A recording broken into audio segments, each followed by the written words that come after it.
Hi, everyone. Welcome. How are you doing today? And what are you drinking? I'm drinking my London Fog with the British breakfast from Stephen Smith this morning. Um, I did get my spring tea from Stephen Smith. I was talking about, I know you guys were so worried about that and was losing sleep over it. Just kidding. But no, I did get it. It's really good. I'll probably be drinking that within the next couple of episodes. So, yes. Anyways, let's get started. So, we are going great in May. May is Brain Cancer, Brain Tumor Awareness Month. I will be doing my nails for next week, but I have my gray shirt on today for it. It is one of those that is near and dear to me, as some of you may already know from my previous videos, that my mom, her lung cancer had, when in remission, it had came back and had spread to her brain.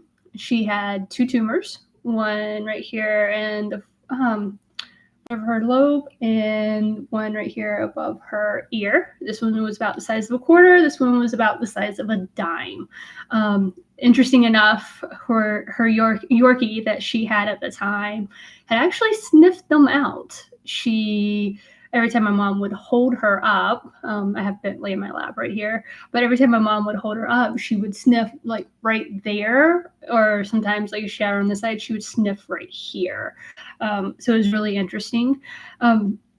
But thanks to her amazing doctors, that was caught in time.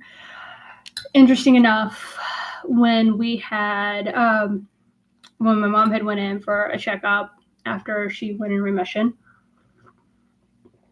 to her oncologist, she was talking to her oncologist, and she was talking about how she had inner ear infection, and my mom had got a vertigo, and my mom had gotten that as if like head colds. It was very common for my mom to have gotten that.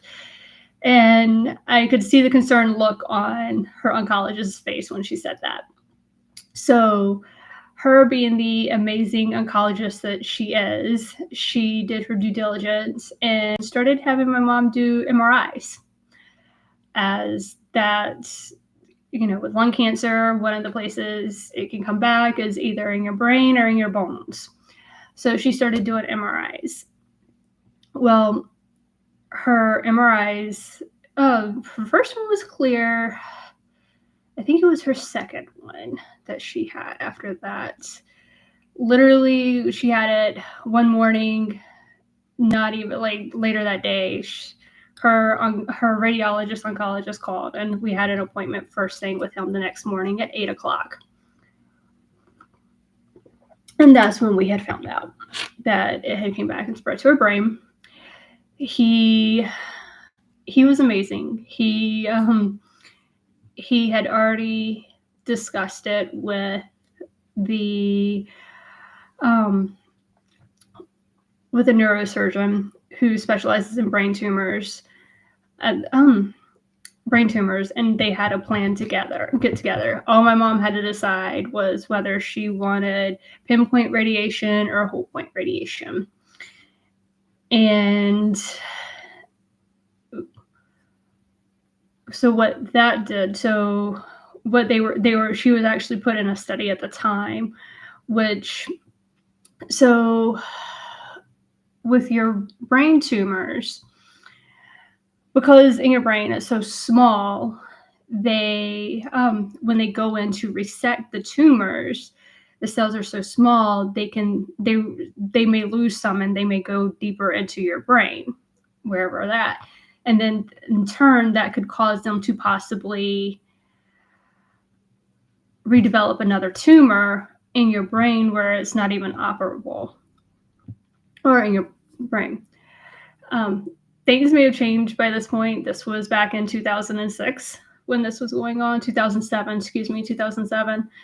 And so what they were doing a study on was if they did radiation on the tumors before they resected them. the idea was to kill the cancer cells or to kill the cells. So when they went in to resect it, if any cells got loose and went further in the brain, they wouldn't be cancer. The cancer in them wouldn't be active. So they so they could either do a whole brain radiation where they do radiation on your whole brain, or they could do pinpoint radiation where they just got the tumors. Because of where my mom's tumors were located, we decided to do pinpoint radiation. Also, at the time when we were talking to her radiologist, oncologist about this, he had said, it was funny, he actually told us that after we went through all this, if we wanted a second opinion, that he would advise us to go to a university that was about 2 hours away from us at the time. He understood. And at that time, the neurologist in the city was the only one within the 2 hours that specializes in brain tumor at the time. Like I said, remember, this was 2007. So we looked at him and was like, why would we want a second opinion? Her radiologist, oncologist, my mom's doctors, she had such an effect on them in a positive way. And how she handled things, like he was even in tears when he was giving us this diagnosis. Like it had affected him. And some people may think that's unprofessional. I don't. To me, it means a lot. When a doctor comes in and they care so much about their patient, that to see them have to go through this affects them. Like, they really care. That they didn't want this to happen. This isn't necessarily about a payday for them or anything. They want you to do well. And so that really meant a lot. So yes, for that, my mom ended up doing the pinpoint radiation. She went in and they resected the tumors. She ended up having some minor setbacks. So she did have some both short-term and long-term memory loss from it. But that's okay. Like, it got frustrating sometimes, but then you have to stop and think, wait a minute, this isn't her fault. Like, and then I guess what always bothered me was I knew why that happened. It hurt because there were some things she didn't remember, things that we had done, or, things like those memories. But there was also a lot of things she did remember. So it wasn't a total loss, but it always bothered me, like, if she was at work and if she couldn't remember something, what if somebody said, well, I just told you that, or I just so-and-so. Like, it's not her fault. And it just makes her feel even worse that happened and that she didn't remember. And so it really, really, so that always stayed on my mind a lot. But I don't know if that happened. She never talked about it, if it did happen, but it was always a concern. So anyways, going gray in May, so make you aware of Brain Cancer Awareness Month. There are 5 essential facts about brain cancer awareness, according to Connecticut Brain Tumor Alliance. So, of course, one is May is Brain Tumor Awareness Month. Approximately 25,000 people each year are diagnosed with a primary brain tumor, which a primary brain tumor is where it begins in the brain or the spinal cord. And despite these high numbers, primary brain tumors are rare, making it difficult to find the support and info you need. So, number 2, not all brain tumors begin in the brain. This is the secondary brain tumor. So this is where a lot of the brain tumors come from. This is also known as brain metastasis. So it spreads to the brain. Um, so it typically breaks off and moves through the lymphatic system and bloodstream to get to the brain. Cancers that most often spread to the brain include lung cancer, breast cancer, kidney, and melanoma, and bowel cancer. Interesting enough, I really did not know that about breast cancer until I was looking this up and getting this information together, making sure my information is up to date for what I relay to you guys. But there again, so as my mom had lung cancer, it spread to her brain. So that's why there's not much out there about primary brain tumors, is because a lot of it is secondary. It comes from other cancers. All right.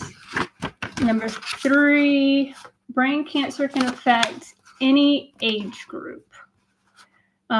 This one was actually one of the interesting facts that I didn't realize. Well, I knew it could affect any age group, but what I was about to say is most commonly occurs in children under 15 and adults over 65. That I didn't know. That was really interesting to me. So yeah, under 15 and over 65. There are over 120 different types of brain tumors, lesions, and cysts that you can get. 100 and different types. But a lot of them are benign. So you can get brain tumors that are benign. So yes. The other thing is the early detection of brain cancer symptoms is key. So interesting enough, as you go through some of these, it does sound like some things you experience in general every day, things that may not even be linked to brain tumors. One is persistent headaches are one of the most complicated symptoms, simply because they're so common. So just because you're having persistent headaches doesn't necessarily mean that it's a brain tumor. There's many other things that could be causing that, but it's also something to be aware of and make sure you make your doctor aware of. So other common symptoms to be aware of: weakness in arms or legs, loss of balance, mood changes. Don't hold that towards women, monthly people. All right.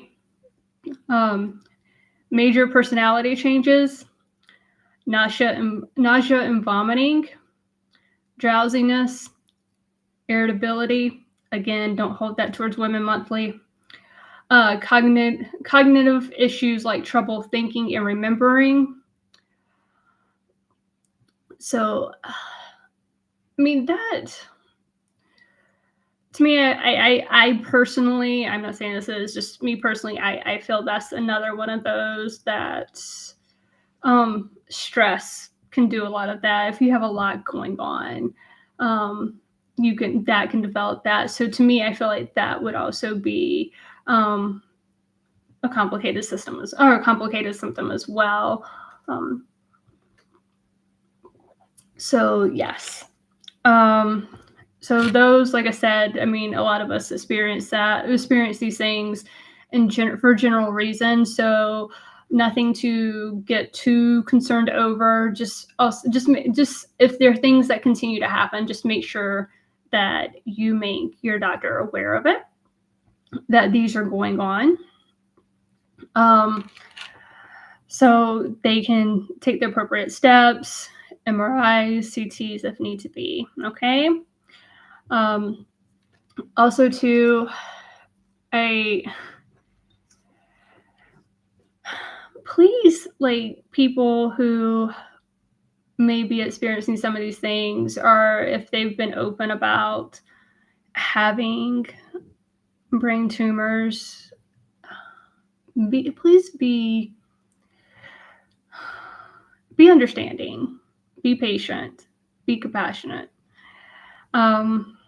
my mom, I remember when she had,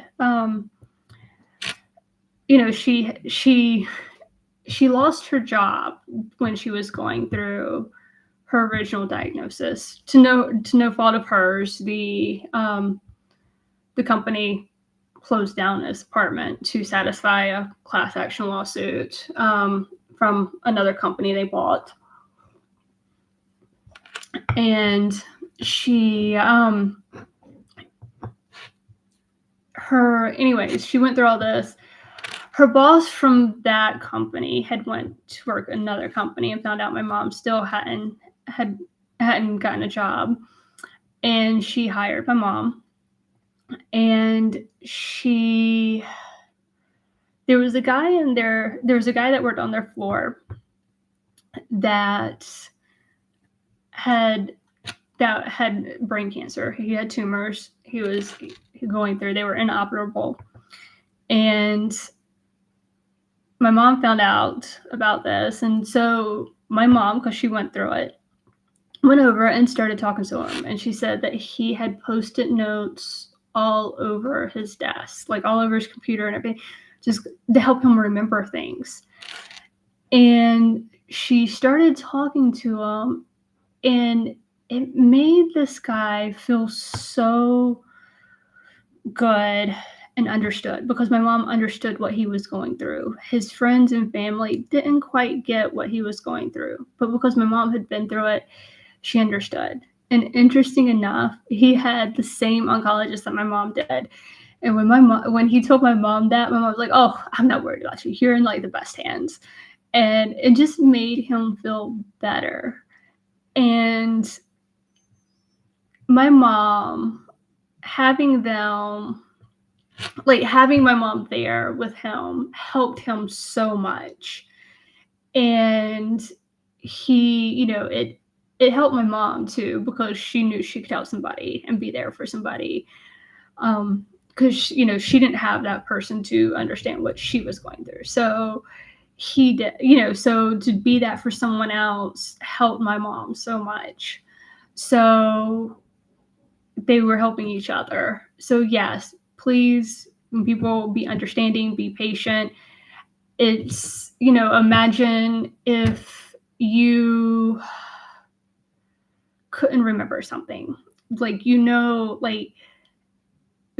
to, like, before something happened, you could remember a lot of things. You had no issue with it. You could do your work, just, boom, boom, boom, no problem. It was like second nature to you. And then something happens and you end up, well, hi there. And something happens and you end up not being able to do that. And it doesn't come second nature to you. So it's a challenge that people go through. And so just remember that, be passionate, be caring, okay, and be kind, and be understanding, and be patient. So other things that you can look into, of course, there's the National Brain Tumor Society. There is Ivory Brain Tumor Center at the Burrow Neurological Institute in Phoenix, Arizona. Of course, where the facts came from, Connecticut Brain Tumor Alliance. There's so many out there. You can just, Google. You can even Google Go Gray and May. You can Google brain tumor, brain cancer organizations. There are a lot of ongoing trials that are going on, depending on what is going on with you or loved ones, and definitely look into those. Also, May 27th is National Go Gray Day, so National Wear Gray Day. So if you don't want to do the whole month, that is fine. I need to do my nails. I didn't get a chance to do them this week. I normally do my nails for the whole month of May for Go Gray and May, but I will do it this week. So I will have them for you guys next week. And yes, till then, take care. Enjoy your drink, and Oh, don't forget to like and subscribe if you know some. It helps the algorithms. If people are looking for this, the more people that have subscribed or liked it, they will. It will pop up for them easier. All right. Till then, have a wonderful day, and next week we'll see you under the willow tree.